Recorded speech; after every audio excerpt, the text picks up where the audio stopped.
അസ്സലാമു അലൈക്കും വറഹ്മത്തുള്ളാഹി വബറകാതുഹു. ഇന്ന് റമദാൻ നോമ്പിന്റെ മുദ്ദുമായി ബന്ധപ്പെട്ടിട്ടുള്ള ഒരു വിഷയമാണ് സംസാരിക്കുന്നത്.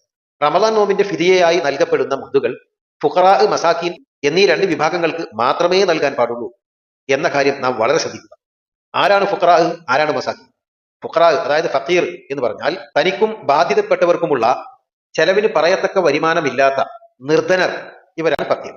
അവർക്ക് ഈ മുദ്ദ് കൊടുക്കാം.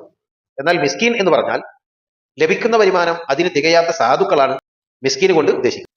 ഇവരിൽ ഒരാൾക്ക് പല മുദ്ദുകൾ നൽകാം, ഒരാൾക്ക് തന്നെ 10 മുദ്ദ് നൽകാം, 20 മുദ്ദ് നൽകാം. 10 കിലോ നൽകുക എന്നുള്ളത് മുമ്പ് ഒരു വീഡിയോയിൽ പറഞ്ഞിട്ടുള്ള സൂക്ഷ്മത പാലിക്കേണ്ടതുണ്ട്. മുദ്ദിനെ വിഭജിക്കപ്പെടുന്ന രീതിയിലാവരുത്.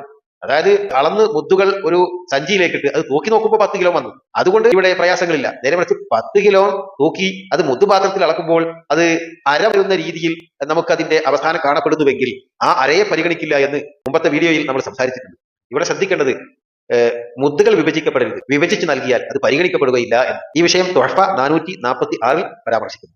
പിന്നെ പ്രത്യേകിച്ച് മറ്റൊരു കാര്യം, നമുക്ക് തോന്നുന്ന രീതിയിലൊക്കെ പലരും പല സംഘടനകളും സക്കാത്ത് ഫണ്ട് വിനിയോഗിക്കപ്പെടുന്ന കാലത്ത് സ്ഥാപനങ്ങൾക്ക് ഈ മുദ്ദുകൾ നൽകാൻ പാടില്ല എന്ന് നമ്മൾ വളരെ ശ്രദ്ധിച്ചുകൊണ്ട് ഈ കാര്യം മനസ്സിലാക്കും. അള്ളാഹു സുബ്ഹാനഹു വ തആല നമ്മുടെ കർമ്മങ്ങൾ, നമ്മുടെ പ്രായശ്ചിത്തങ്ങൾ അള്ളാഹു തആല ഹക്കായ രീതിയിൽ വിനിയോഗിക്കാൻ തൗഫീഖ് നൽകുമാറാകട്ടെ.